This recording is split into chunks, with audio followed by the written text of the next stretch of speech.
Olá, boa tarde. Hoje é sexta-feira, 13 de julho de 2018. Na verdade, hoje é terça-feira, 10 de julho de 2018. Esse programa está sendo gravado hoje, mas você está assistindo na sexta-feira, dia 13 de julho. Dia 13, é isso mesmo, dia 13 de julho. Já me confundi com as datas.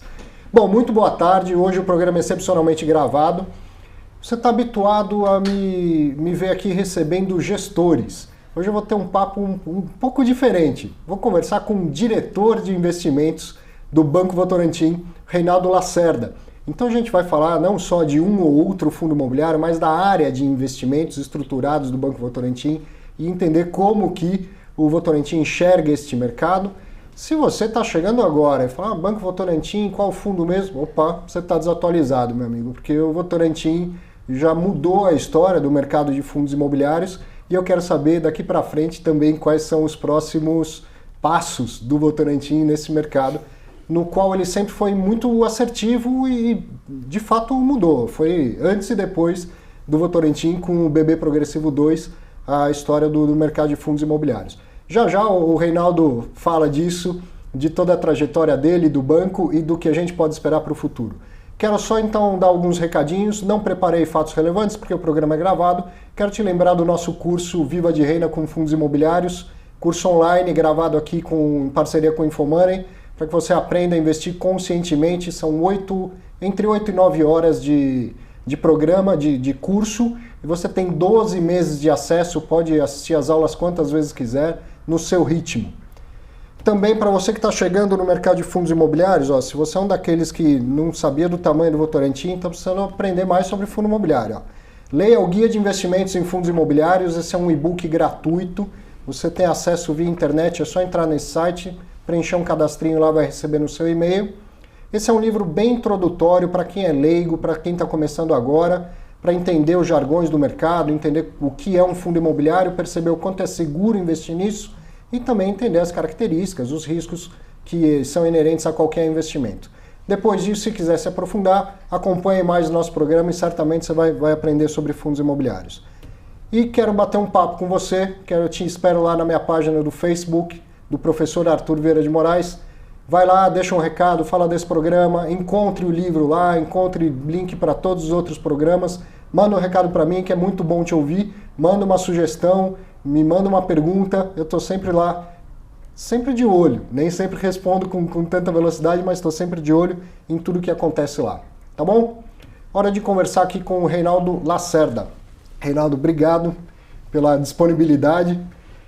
O programa é gravado não por acaso, porque sua agenda é sempre muito concorrida. Então eu te agradeço muito por ter vindo aqui bater um papo com a gente. Né? É um prazer estar aqui com vocês. O programa de vocês é super bem avaliado aí, realmente um prazer estar aqui. Eu tava contando fora do ar, mas o primeiro institucional que veio aqui foi o Votorantim.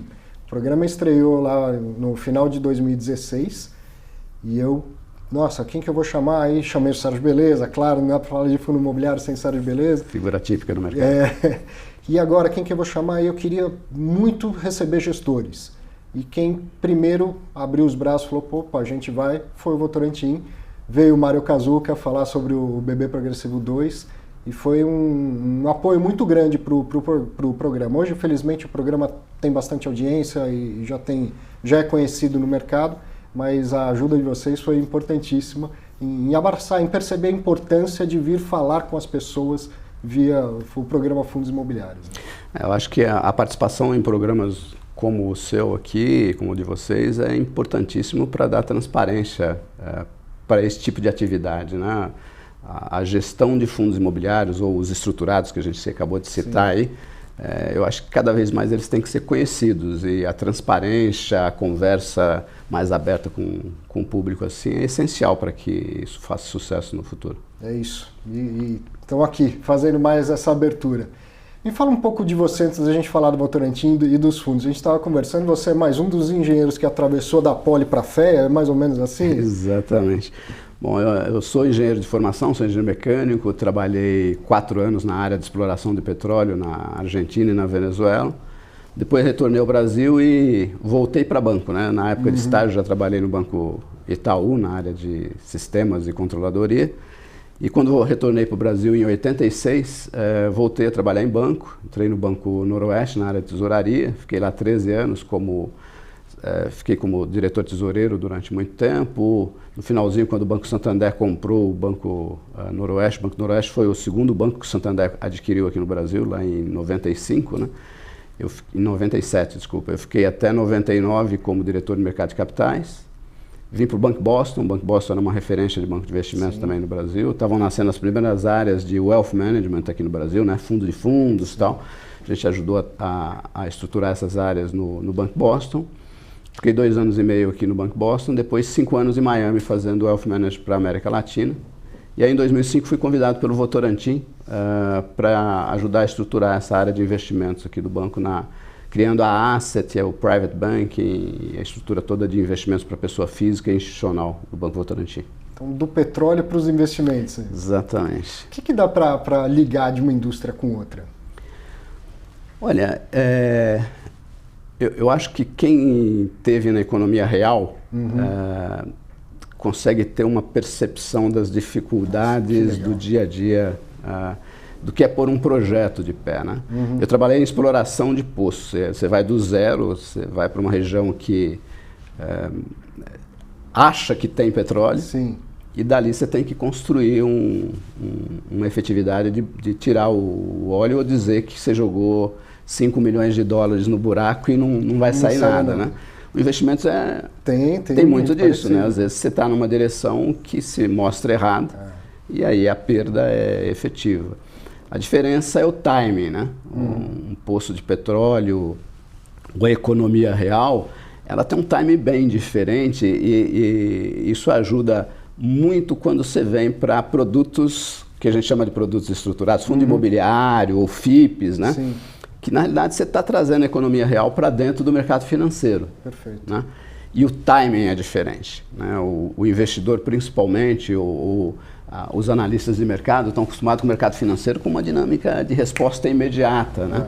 Você não pode, nós estamos aqui, a gente estava dando uma olhada nessa construção, nessa obra aqui do lado, que está aí, acho que há anos 2 anos esperando o timing de ser lançado, colocado. Né? E o mercado financeiro de compra de CDB, de compra de título público, é imediato, né? De manhã é um, de tarde é outro. E a velocidade de entrega de um prédio, você tem que entender que tem problemas que precisam de 1 mês para ser resolvidos, ou às vezes de 6 meses para ser resolvido. E ter trabalhado na economia real acho que traz um pouco dessa facilidade. Principalmente na indústria que eu trabalhei, que é a indústria petrolífera, uma indústria que investe muito e que tem timings de 6 meses, 7 meses, que é o tempo de se colocar um poço de petróleo de pé ou dizer que ele não tem condições de produzir. Mas é perfeito. Uma pergunta que eu não tinha dito que ia te fazer e foi ótimo ter feito, porque a gente fala sempre no caso dos fundos imobiliários que é o produto que uniu o mercado de ativos reais com o mercado financeiro e fez com que eles tivessem que conversar, né? E essa analogia é perfeita.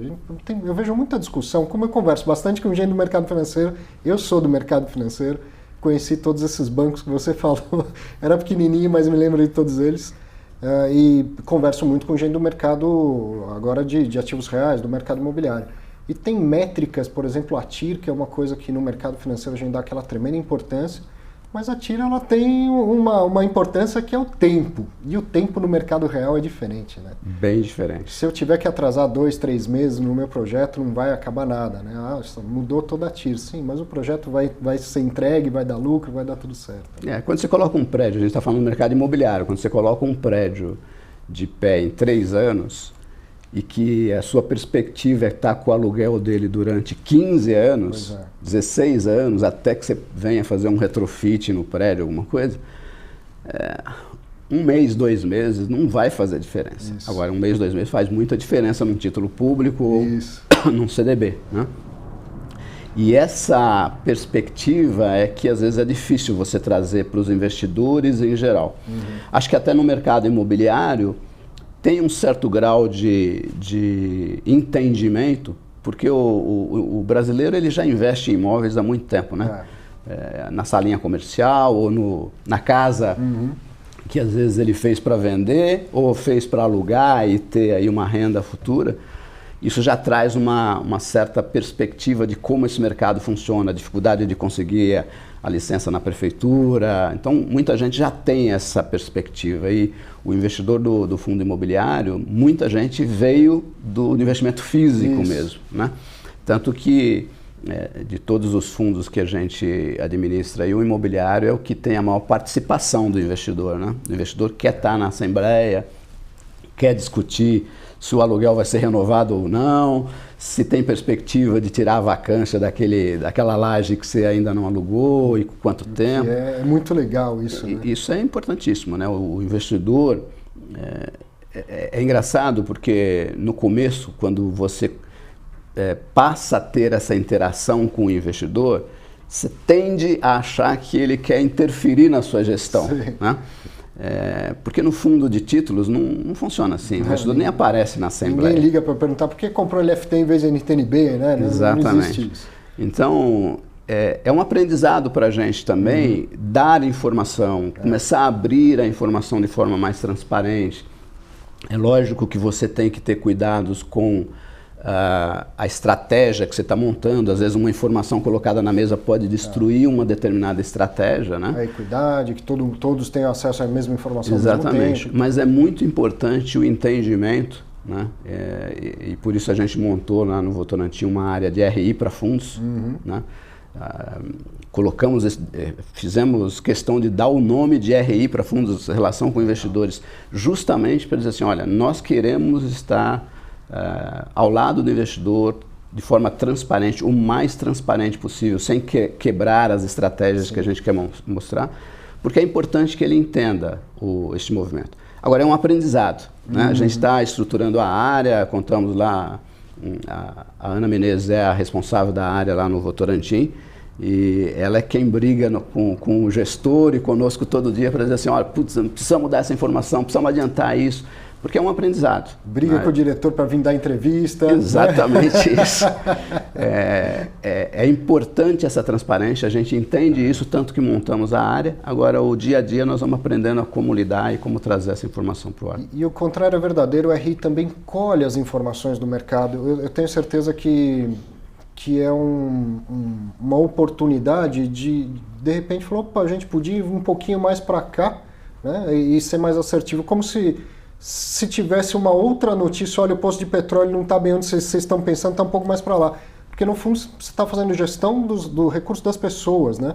Com a melhor das intenções, e às vezes as pessoas falam, não é bem para cá que eu quero, eu preferia menos risco e mais tempo, ou eu quero mais acelerado, eu quero um retorno mais acelerado, e tem a oportunidade de ouvir o mercado. Né? Na verdade, assim, quando a indústria está mais acostumada em ouvir o cliente final, né? A indústria farmacêutica, a indústria de automóveis está mais... A financeira ainda não. Né? A financeira ainda não. E o que você colocou é verdade, quer dizer, essas conversas de RI, programas como o seu, trazem para a mesa perspectivas do investidor que às vezes você gastaria alguns milhões para entender. Exato. Ou alguns erros lançando produtos e atuando de alguma forma que vem com mais rapidez, né? No fundo imobiliário, acho que mais que qualquer outro, com os grupos que se formaram, as pessoas que representam os investidores e o mercado, aí Sérgio Beleza, que é uma pessoa super conhecida no mercado, eles acabam trazendo para a mesa essas perspectivas e que têm que ser usadas para melhorar a indústria como um todo. Isso é essencial. Muito bom. Vamos falar de fundo imobiliário? Vamos. Você chegou em que ano lá no Votorantim? 2005. Já se falava de fundo imobiliário lá? Não. A indústria de fundo imobiliário começou a pegar de vez no Brasil em 2009, né? 2008, 2009. O primeiro fundo foi lá, vocês conhecem muito bem, lá em Higienópolis, lá em 95 ainda, né? Mas foi um fundo único que ficou transitando aí na indústria há muito tempo. E em 2009 começou a se criar o mecanismo de fundo imobiliário como um investimento no mercado novamente. Nós criamos uma família de fundos naquela época de securitização imobiliária ainda para dar os primeiros passos, né? Uma família que cresceu bastante, a gente chama de família de fundos Securities no Votorantim. É um fundo listado, mas ele é listado CETIP, então a gente faz balcão organizado, mais com os clientes de do próprio private do Banco Votorantim, mas é um fundo que tem um patrimônio hoje de 3 bi. Então, ele foi crescendo. O primeiro fundo que nós lançamos em 2009 tinha 100 milhões de patrimônio, e hoje os 4 fundos em conjunto têm quase 3 bi, mais 3 bi de patrimônio. Então, esses alocados em CRI, principalmente? Eles são 100% alocados em CRI, de tudo quanto é modalidade, né? Desde logística, com build-to-suits, né? A financiamento residencial pré e pós-chaves, muita coisa de shopping center, de recebíveis de aluguel de shopping centers. Então, um fundo com uma mescla bastante grande, né? Devemos ter aí uns 50, 60 CRIs diferentes na carteira, de prazos diferenciados, com indexadores diferenciados, desde GPM, IPCA até CDI. Sim. Então, é uma carteira bastante diversificada e que, na realidade, colocou o Votorantim na trilha de fundo imobiliário. Foi com esses fundos que nós começamos a nos desenvolver internamente, inclusive a formar a equipe interna toda que nós temos hoje. O Votorantim, ele decidiu não ser só um gestor financeiro imobiliário, né?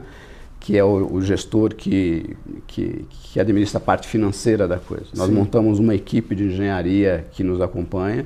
Então, temos lá uma equipe com 5 engenheiros que acompanha orçamento de obra, que acompanha desembolso de obra, ou mesmo quando a gente faz uma securitização imobiliária e é um prédio não performado ainda, está em construção, é muito importante que se acompanhe para ver se está tudo dando certo. O aluguel futuro depende do prédio estar de pé. Né? Então, essa equipe ajuda a gente o tempo inteiro a acompanhar a obra, acompanhar orçamento de obra para ver se está tudo correndo de forma do que foi previsto. Planejado, né? Planejado. Acompanha também vendas e mercado. Então, o Votorantim, com a estrutura que montou, resolveu realmente entrar no mercado imobiliário como um investidor de porte. E aí vem o primeiro fundo de tijolo. Eu vou falar aqui de cabeça, acho que foi o BB Renda Corporativa. O primeiro fundo de tijolo foi o BB Renda Corporativa, que era um fundo de agências para o Banco do Brasil, num programa de expansão, né? Sim.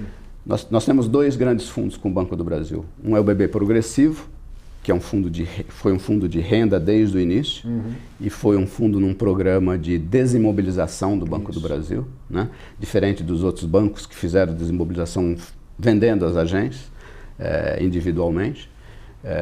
O Banco do Brasil iniciou o seu programa de desimobilização fazendo o fundo conosco. Foram 64 imóveis, total de 1.600 bi na época de patrimônio, onde nós compramos os imóveis, fizemos e estamos fazendo algumas reformas desses imóveis, tem todo um programa de investimento programado lá,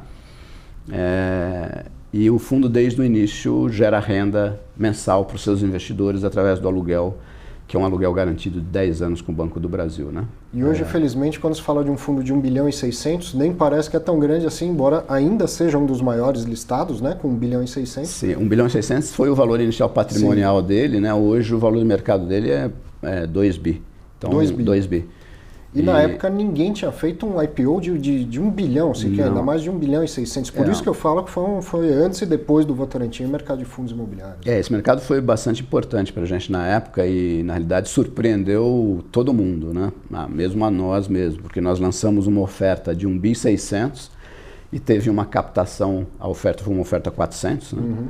Oferta pública 400, e teve uma demanda de 16 bi. Nossa.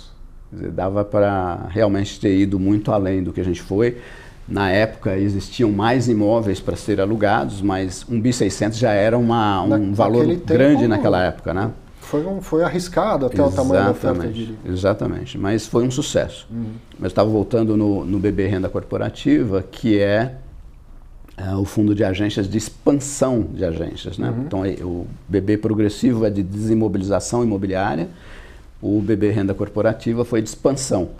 A gente faz desenvolvimento, então o Banco do Brasil nos dizia que precisava de uma agência na Berrini, entre o número 1000 e o número do 3000, então nós encontrávamos o terreno, comprávamos, fazíamos o projeto, aprovávamos um projeto na prefeitura, construímos e fazíamos um contrato de aluguel com o Banco do Brasil por 10 anos também, build to suit, então entregava a agência pronta para funcionar.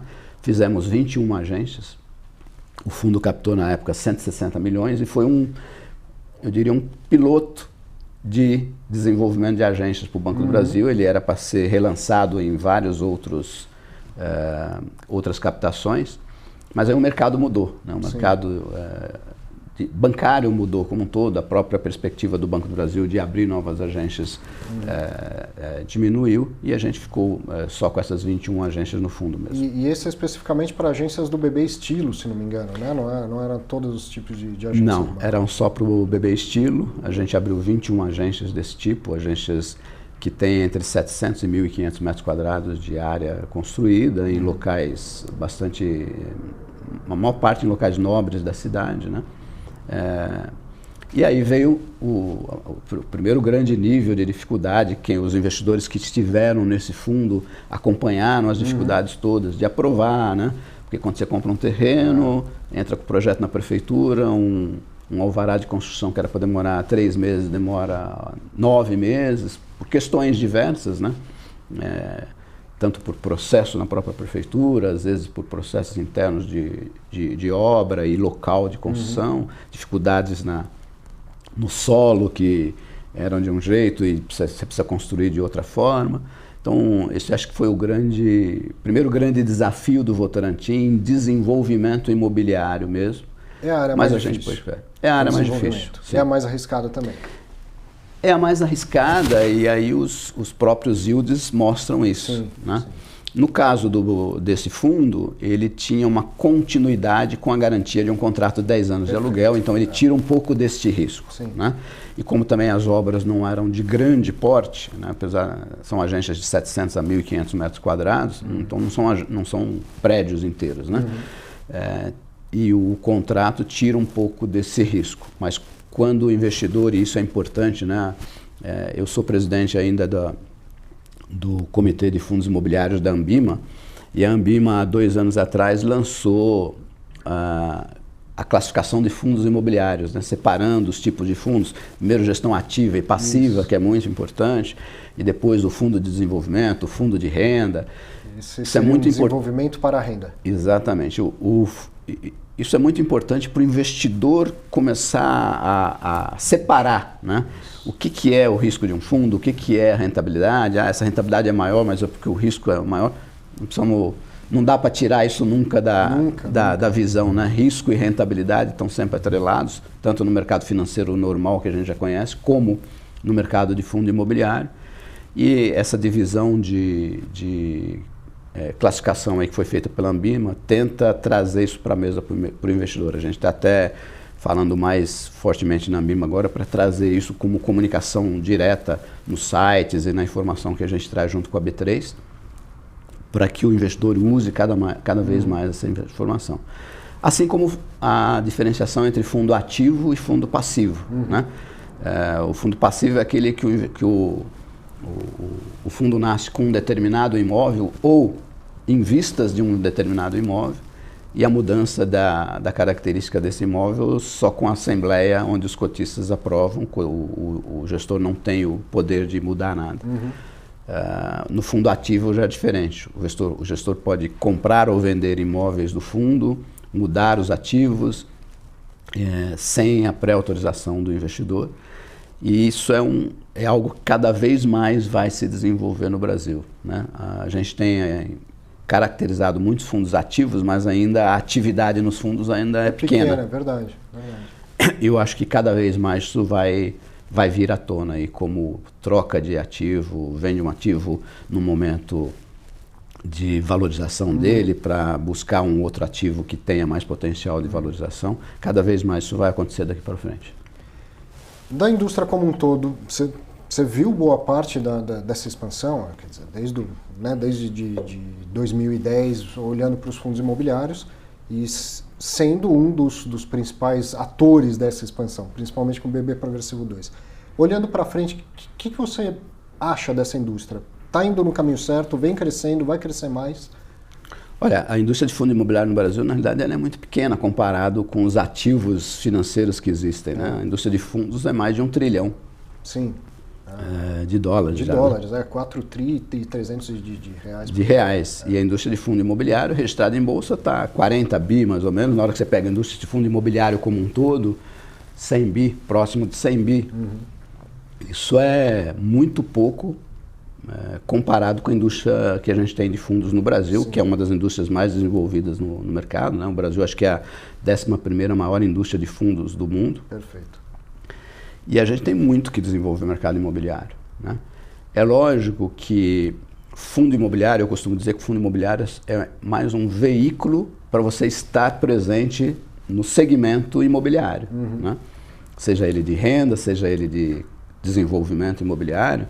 O fundo é um veículo que tem algumas vantagens em relação aos veículos normais que a gente já conhece, né? Acho que vocês já falaram disso muito aqui, mas acho que nunca é de menos voltar a comentar, né?